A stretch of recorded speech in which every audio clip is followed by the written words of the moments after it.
100 preguntas y respuestas para comprender el conflicto colombiano es un espacio para divulgar el conocimiento histórico y promover el sano debate. Orientan este programa los profesores Mauricio Albeiro Montoya y Wilmer Zuleta. ¿Qué puedo hacer por mi pueblo? Aquí ya no existe paz, aquí ya no hay libertad, aquí ya no pasa un día sin algo que lamentar. La noble epopeya de las caravanas de las TFPs, tomado del libro Tradición, Familia, Propiedad, un ideal, un lema, una gesta, redactado por la Comisión de Estudios de las TFPs, orientada por Carlos Federico Ibarguren y Martín Jorge Viano. Aunque las TFPs consideran la influencia de los medios de comunicación usados comúnmente, como la prensa, la radio y la televisión, saben que muchos de ellos están infiltrados de agentes socialistas y comunistas. Dichos medios no esconden su hostilidad, por el contrario, con frecuencia la manifiestan, hacia quienes como las TFPs difieren de su línea de pensamiento. Por no disponer de los recursos necesarios para montar y mantener una cadena informativa, tendrían entonces que limitarse al uso de sus propios órganos de difusión. Por eso, las TFPs se dedicaron a la búsqueda de formas de contacto no convencionales con el gran público, y encontraron una de gran efectividad. Consiste en actuar directamente sobre el hombre de la calle. Los socios y cooperadores de las TFPs, además de ofrecer sus publicaciones y proclamar eslóganes, emplean en sus campañas la fuerza de símbolos que atraen y conquistan la atención y la simpatía de las gentes. Vistosas capas y airosos estandartes rojos con el león rampante dorado. Recientemente, algunas TFPs incorporaron con gran éxito un nuevo recurso de propaganda, una banda de música cuyos jóvenes integrantes forman parte de sus cuadros. A fin de suscitar en el hombre pragmático de nuestro tiempo la reflexión doctrinal y cultural, las TFPs ponen énfasis en los aspectos ideológicos de las cuestiones clave de actualidad. Esto constituye una obra cultural viva e intensa. Además de las campañas realizadas en los grandes centros urbanos, las TFPs organizan caravanas que recorren los territorios de sus países y llegan a todas las zonas pobladas. Esas caravanas están formadas por dedicados socios y cooperadores, quienes ejecutan un eficaz trabajo que lleva la voz de las entidades hasta las más remotas regiones. La propia existencia de esas caravanas es una prueba significativa de la favorable y simpática acogida con que son recibidas. Muestra de eso es que buena parte de los gastos de viaje son costeados por los habitantes de los lugares visitados. Sean todos nuevamente bienvenidos a su programa radial 100 preguntas y respuestas para comprender el conflicto colombiano. Luego de haber viajado con los soldados del Batallón Colombia a Corea y tras haber trasegado por algunas personalidades de la historia del siglo XX, hoy nos encontramos para hablar de un tema bastante interesante, un movimiento latinoamericano y que tiene también impacto en nuestro país llamado la TFP, es decir, el movimiento Tradición, Familia y Propiedad. Un movimiento de características conservadoras que ha impactado la tradición del continente latinoamericano y que ha estado en Colombia desde el año de 1971. Escuchábamos al principio del programa, en voz del profesor Carlos Andrés Gómez, un fragmento de un texto que es casi un referente para este movimiento, titulado así también, Tradición, Familia y Propiedad. En nuestro programa del día de hoy tendremos la oportunidad de conversar con dos miembros de este movimiento, quienes nos contarán no solamente sobre la historia de este grupo, sino también del impacto que ha tenido a lo largo de nuestra historia nacional. Tendremos las voces de Luis Fernando Escobar Duque, periodista y miembro de la TFP desde varios años atrás, quien ha ocupado también varios cargos directivos en diferentes países de América Latina y del mundo, y quien desde el año 2010 está activo nuevamente en labores de la TFP en la ciudad de Medellín. Y también tendremos la voz de Diego Mauricio Duque, quien es analista de sistemas de información y quien también es miembro de la TFP, específicamente de un movimiento que es el Centro Cultural Cruzada. Con él también hablaremos sobre este movimiento y sobre lo que este movimiento realiza en la ciudad de Medellín. Vamos a entrar entonces en materia con este interesante tema y queremos inicialmente preguntarle al señor Luis Fernando Escobar cuáles son los orígenes de un movimiento como Tradición, Familia y Propiedad. La TFP es una gran familia de almas y asociaciones cívico-culturales de inspiración católica, cuyo gran objetivo es la defensa de la civilización occidental y cristiana. Inspirada en el magisterio tradicional de la Iglesia, las TFPs fueron fundadas por el profesor Plinio Correa de Oliveira como fundador de la Sociedad Brasilera de Defensa de la Tradición, Familia, Propiedad en el año 1959. El profesor Plinio Correa de Oliveira fue un líder católico en su juventud, un orador fogoso, un autor de obras de renombre internacional. Se le conoce como el gran cruzado del siglo XX porque eso define perfectamente no solo el espíritu de las TFPs, como también su gran meta de vida. Don Luis Fernando, hablemos de la TFP en Colombia y sus acciones en el país. La TFP colombiana fue fundada en el año 1971.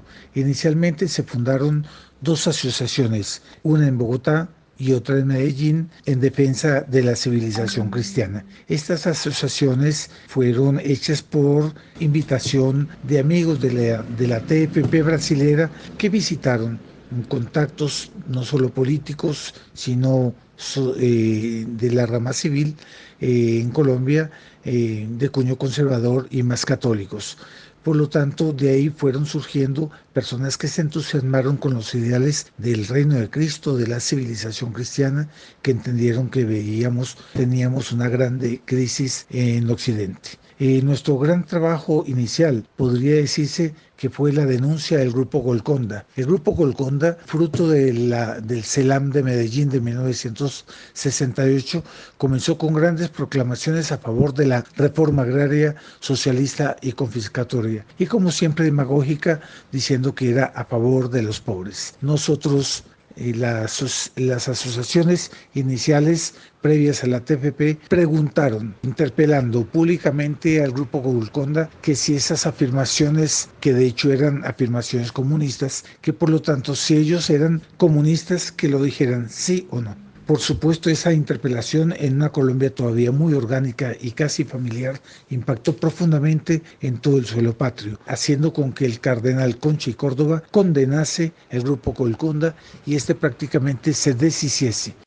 Una segunda grande actividad ya previa a la fundación de la TFP fue la visita que hiciera a Colombia Salvador Allende. Esto se hacía en el marco de la caída de las barreras ideológicas de horror al comunismo.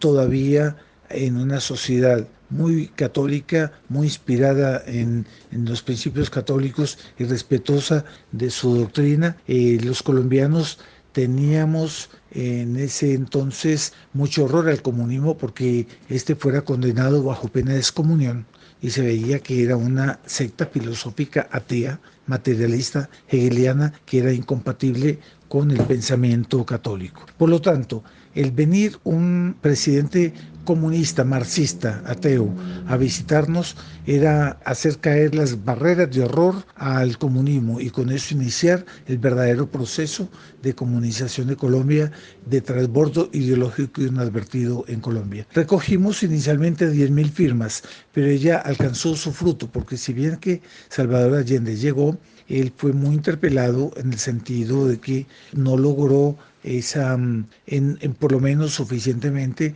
esa meta de caer las barreras de horror.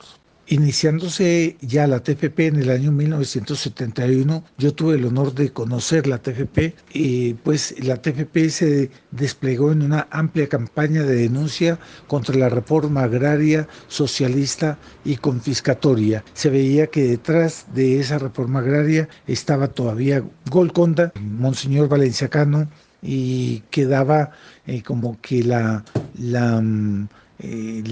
parte moral, el apoyo moral a esa reforma agraria. El INCORA amenazaba con expropiaciones masivas. La TFP desplegó una grande campaña mostrando el derecho de propiedad privada como legítimo y conforme al orden natural de las cosas, distribuyendo más de 75,000 folletos en caricaturas para repartir entre el campesinado durante esos gobiernos, es decir, Llera Restrepo, Misael Pastrana Borrero y este otro, Alfonso López Miquelsen. La TFP visitó en campañas públicas alrededor de 250 municipios y ciudades importantes del país. En 1976, el presidente Alfonso López Miquelsen nos interpela en un saludo de Navidad a los colombianos, deplorando que la reforma agraria haya fallecido, haya muerto y que no tuviese ningún tipo de popularidad y que el INCORA se haya transformado en una compraventa de fincas, nada más. Decía que la culpa se trataba de sectores que habían concientizado a los campesinos y que les había cristalizado contra la corriente socialista que inspiraba la reforma agraria.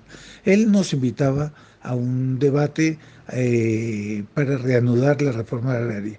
Por supuesto que nosotros no vimos ningún interés, puesto que ya el peligro agroreformista había pasado. Hablemos un poco de la producción intelectual de la TFP y cuál ha sido el impacto de esta producción y también de sus acciones en el marco colombiano.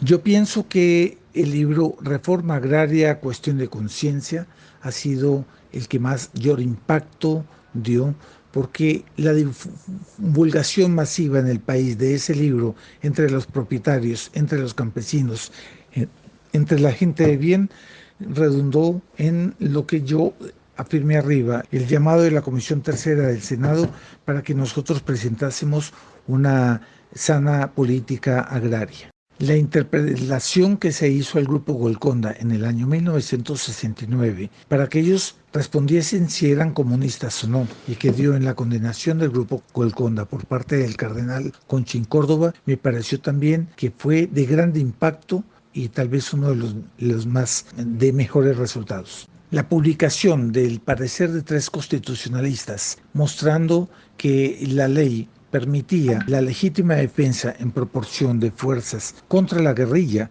terminó dando un giro vertiginoso a todos los destinos de la nación que en ese momento estaba virtualmente entregada a la guerrilla frente a una inacción inexcusable del ejército y del Estado.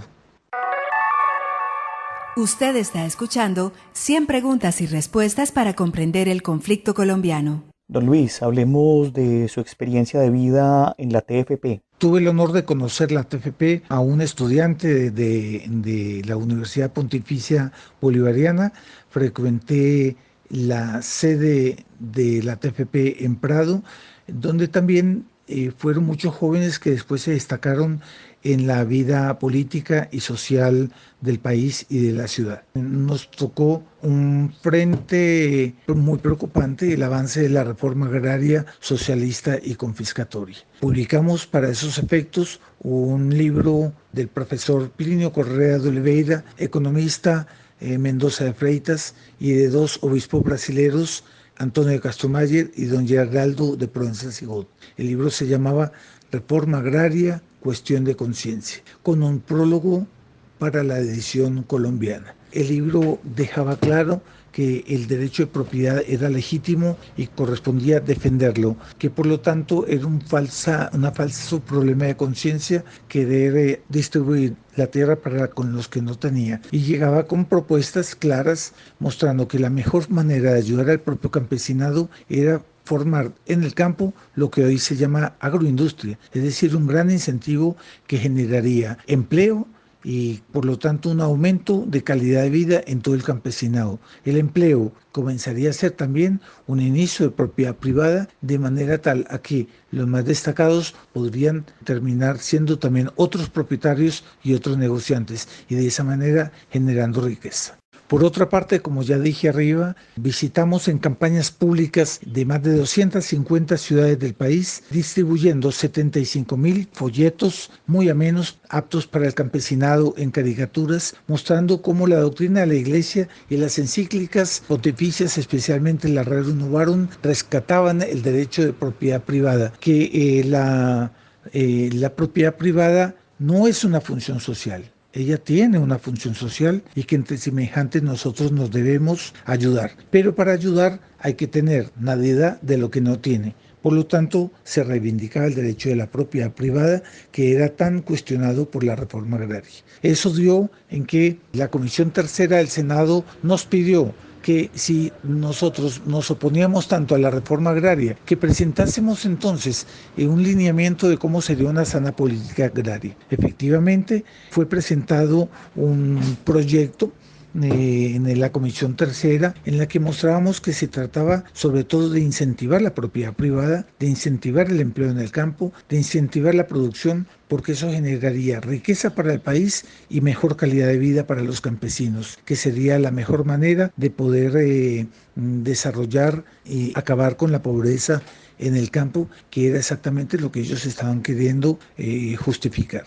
Eso terminó en un gran silencio, pero de hecho la reforma agraria paró, cambió sus políticas, acabaron las expropiaciones y más bien las que fueron expropiadas fueron pagadas con un justo precio.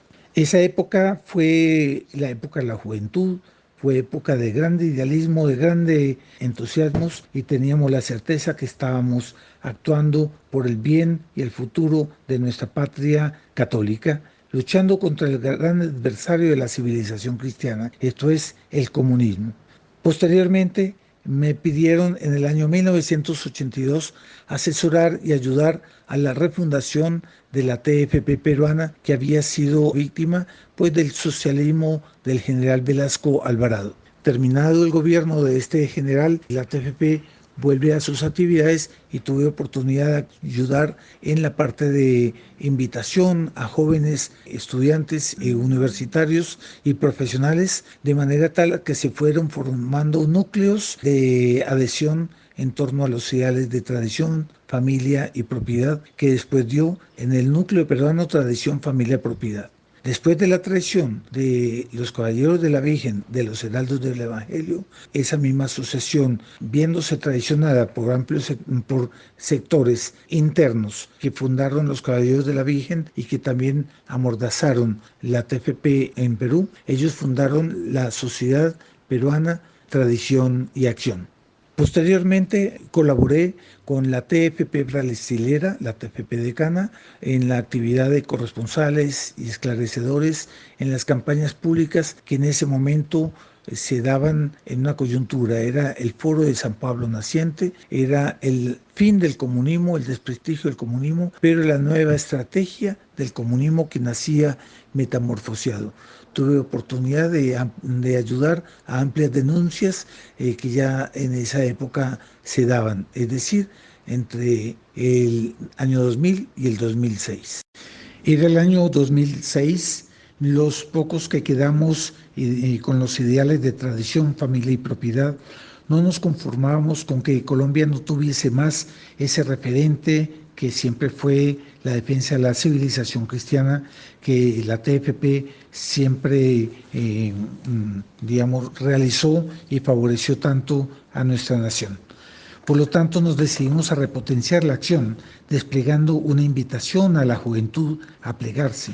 De ahí vino una reestructuración de nuestra acción, rescatamos las actividades en la opinión pública con ese gran estilo de la TFP, y de ahí organizamos primero una gran red de amigos de asociaciones afines y conservadoras, dando en la medida de lo posible una cohesión e invitación a acciones en conjunto. Segundo, comenzamos a denunciar sistemáticamente a la revolución cultural. Hoy ella es más conocida como ideología de género o como la batalla contra la LGTBI. Tercero, con el tiempo, Cruzada y Tradición y Acción se consolidaron como herederas de la TFP. Cuarto, ya constituíamos una buena red de voluntarios, de personas amigas, de voluntarios creando en Colombia nuevamente todas las condiciones para una grande acción. Fue ahí que nos enteramos, y los colombianos nos enteramos en general, de los términos del Acuerdo de La Habana. Esto ya era el año 2015-2016. Y desplegamos, por lo tanto, una grande acción, una gran campaña por la no refrendación del plebiscito convocado para el 2016 de obligatoria aplicación. Nuestra acción amalgamó los espíritus en las calles, en nuestros brados, con nuestros símbolos, con nuestros manifiestos, en que primaba nuestra impactante acción con nuestros carteles Pite contra las FARC, que se volvieron famosos. Se crearon condiciones psicológicas que redundaron en la victoria del no en octubre de ese mismo año, 2016. Si bien que Santos no respetó el resultado, pero la opinión pública se había conservadorizado. Hoy el paro nacional, que es una gran estrategia de la izquierda para desestabilizar el país, no está logrando sus metas. Petro y la izquierda se están engañando con los colombianos. Hay factores de conservadorización de la cual nos honramos de ser también partícipes en esa conservadorización. Cruzada está hoy, pues, en condiciones nuevamente para auxiliar a la opinión pública como un referente en pro de la civilización cristiana. Diego Mauricio, por favor, cuéntanos qué es el movimiento cultural Cruzada y cuál ha sido el impacto de este movimiento no solo en Colombia, sino también en América Latina. Agradezco inmensamente poder compartir con ustedes lo que es el Centro Cultural Cruzada. Me presento, mi nombre es Diego Mauricio Duque, tengo 24 años. Soy miembro de Cruzada desde el año 2015. Me desempeño como director encargado de la parte juvenil y de la acción pública que desempeñamos en el sector religioso, sobre todo, en específico en este servidor, de la difusión de la vida y los milagros del Padre Pío. El Centro Cultural Cruzada es pues una asociación civil que está integrada por fieles católicos. La mayoría de quienes la componemos somos jóvenes y estamos dedicados a promover los ideales fundamentales de la civilización cristiana, que son 3: la tradición, la familia y la propiedad, y todo lo que allí se puede, está allí englobado. En el idealismo ardor, decía nuestro inspirador, el profesor Plinio Correa Oliveira, en el trato cortesía, en la acción dedicación sin límites, en la presencia del adversario circunspección, en la lucha altanería y coraje, y por el coraje victoria. Esa es la hoja de ruta de lo que hacemos aquí en Cruzada, de toda la acción pública que hacemos. Damos opinión y damos un referente de opinión a las personas en todos los temas políticos, sociales, económicos, religiosos, etc. Y es por eso que hacemos intervenciones en el campo político, en el campo sociológico, psicológico, juvenil y religioso también. Entonces, en la parte juvenil, nosotros tenemos como una segunda inspiración la frase de un converso francés, el poeta Paul Claudel, que decía: la juventud no nació para el placer, sino para el heroísmo. Y realmente Cruzada quiere hacer una acción heroica. Por eso luchamos contra la infiltración comunista dentro de la iglesia, contra el comunismo en todas sus facetas, contra la ideología de género, el aborto, la eutanasia y todo. Y para ello hacemos campañas públicas, campañas también por internet, y en este momento estamos con varios frentes en esta lucha, y es luchando contra la despenalización total del aborto, luchando contra la ideología de género y la perversión de los niños, luchando contra las medidas equivocadas que se han tomado a raíz de esta pandemia y que han dejado a nuestra nación en una crisis económica que empieza a evidenciarse. También hemos hecho una denuncia del acuerdo con las FARC, y fue el Centro Cultural Cruzada el que empezó en el año 2016 la campaña a favor del no para contrarrestar la acción del Acuerdo de La Habana, y de allí varios sectores políticos y demás se unieron a nuestra lucha. Sin embargo, nuestra lucha es exclusivamente civil y no somos un partido político ni una orden religiosa. Sin embargo, todas las personas, tanto civiles, tanto jóvenes como personas mayores, pueden hacer parte de Cruzada en las distintas ramas de nuestro apostolado. Esencialmente eso es Cruzada, y los invitamos a todos a hacerse partícipes de nuestra acción y a seguirnos también en nuestras redes sociales y apoyarnos en todo lo que hacemos por amor a la Iglesia, por amor a nuestra patria. Con relación a la acción de los grupos en distintas partes de Hispanoamérica, voy a mencionar solo algunos porque el espacio no me da para mencionarlos a todos. Quisiera empezar con Venezuela. El grupo en Venezuela no hace presencia desde los años 80 porque fue expulsado de allí de una manera injusta y de una forma bastante burda, porque el grupo hizo una denuncia que podríamos denominar profética, en la cual se delineaba que si la nación iba dando un giro hacia la izquierda, iba a terminar en una dictadura comunista. Eso tristemente se hizo realidad y el grupo en su momento fue expulsado, fue calumniado de todas las formas posibles, tanto en el campo religioso como social y político, y fue expulsado. Entonces, lastimosamente allí no está el grupo y más bien está el grupo exiliado. En Ecuador, el grupo está en este momento haciendo campañas de difusión del Sagrado Corazón de Jesús para contrarrestar, digamos, las consecuencias bastante trágicas de este virus en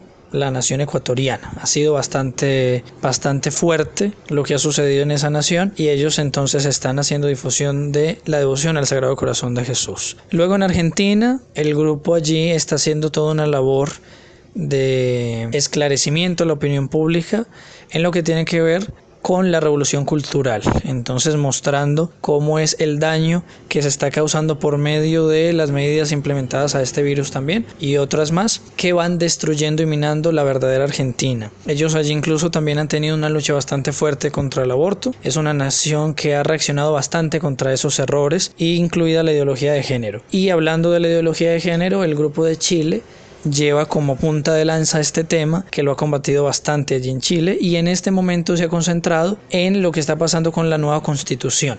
En Chile se quiere realizar una nueva constitución en la que se daría un giro total al comunismo. Entonces el grupo allí ha estado haciendo una campaña prácticamente de todos los días, aún en medio de las medidas restrictivas por el coronavirus, por medio de internet y demás. No se ha detenido contra esta nueva constitución, denunciándola por entero.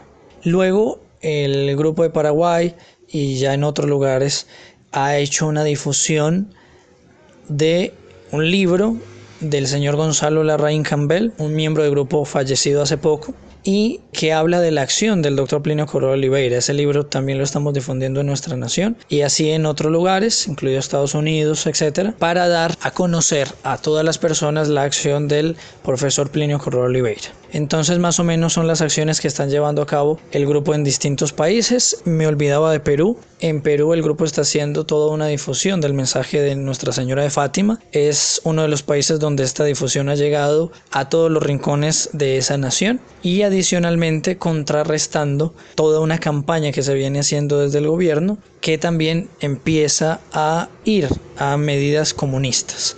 Entonces el grupo ha estado atento también a esto. Les agradezco pues inmensamente su atención. Muchas gracias. Con esto entonces terminamos nuestro programa del día de hoy.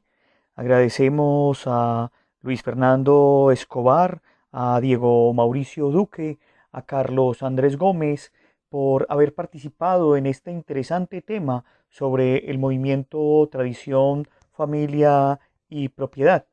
Agradecemos a la Universidad Nacional por este espacio que nos brinda, a Jorge Benjumea en el máster, y a ustedes los esperamos para que sigan escuchando su programa 100 preguntas y respuestas para comprender el conflicto colombiano. Hasta pronto. 100 preguntas y respuestas para comprender el conflicto colombiano es un espacio para divulgar el conocimiento histórico y promover el sano debate. Orientan este programa los profesores Mauricio Albeiro Montoya y Wilmer Zuleta. ¿Qué puedo hacer por mi pueblo? Aquí ya no existe paz, aquí ya no hay libertad, Aquí ya no pasa un día sin algo que lamentar.